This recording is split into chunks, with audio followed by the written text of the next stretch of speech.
এদিকে সশস্ত্র দস্যু বাহিনীর তৎপরতায় আবারও অশান্ত হয়ে উঠেছে সুন্দরবন। গত এক মাসে অর্ধশত জেলে মোয়াল ও পর্যটক অপহরণের শিকার হয়েছেন এই অঞ্চলে। গণ অভ্যুত্থানের সরকার পরিবর্তনের সুযোগে বনের গহীনে সক্রিয় হতে শুরু করে কয়েকটি গোষ্ঠী। 2018 সালে আত্মসমর্পণের পর দস্যুদের পুনরুত্থানে নিরাপত্তা নিয়ে আতঙ্কিত স্থানীয়রা। বাগেরহাটের মংলা থেকে মোহাম্মদ হাসিব সর্দারের পাঠানো তথ্যচিত্রে আরও জানাচ্ছেন আব্দুল হামিদ। 72 ঘন্টা ময়েশ্চার লক সমৃদ্ধ লিলি বডি ওয়াশ শিয়া বাটারের গুডনেস স্কিন রিপেয়ার করে রাখে সফট ও গ্লোয়িং।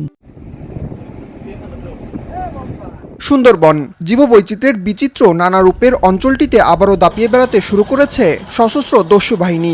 2018 সালে 32টি বাহিনীর 350 সদস্য আত্মসমর্পণের পর দস্যুমুক্ত ঘোষণা করা বন এখন অচেনা। দুবলারচরের জেলে পল্লী ও সাগরে মাছ ধরতে গিয়ে প্রতিদিনই অপহরণের শিকার হচ্ছেন জেলেরা। দস্যুদের ডাকাতি, লুটপাট আর চাঁদাবাজিতে অসহায় হয়ে পড়েছে জেলে সহ মোংলার লোকালয়ের রিসোর্ট ব্যবসায়ী ও ঘুরতে আসা পর্যটকরা।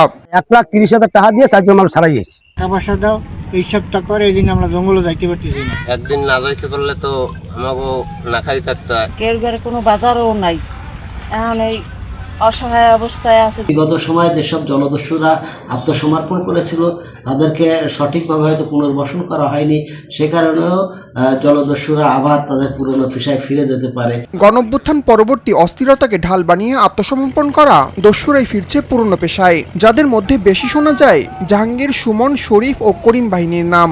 বাংলাদেশ নৌবাহিনী, কোস্টগার্ড, র্যাব এবং পুলিশ সুন্দরবনে যৌথ অভিযান আজকে থেকে শুরু করেছি। দস্যু নির্মূল করা আগ পর্যন্ত এই অভিযান চলমান থাকবে ইনশাআল্লাহ। পরিবেশ, বন ও জলবায়ু প্রতিমন্ত্রী বলছেন, দস্যুদের দমনে বিন্দুমাত্র ছাড় দেবে না সরকার। তাদের বিরুদ্ধে আমাদের সর্বাত্মক অবস্থান থাকবে এবং আমরা চেষ্টা করবো যে কোনো মূল্যে এই জলদস্যু বনদস্যুকে নির্মূল করার জন্য সুন্দরবন থেকে। পরিবেশবিদ ও অপরাধ বিশ্লেষকদের মতে পরিস্থিতি নিয়ন্ত্রণে শুধু দস্যুদের নয়, তাদের অর্থ ও অস্ত্রের যোগানদাতাদেরও খুঁজে বের করে কঠোর শাস্তির আওতায় আনতে হবে। আব্দুল হামিদ, RTV।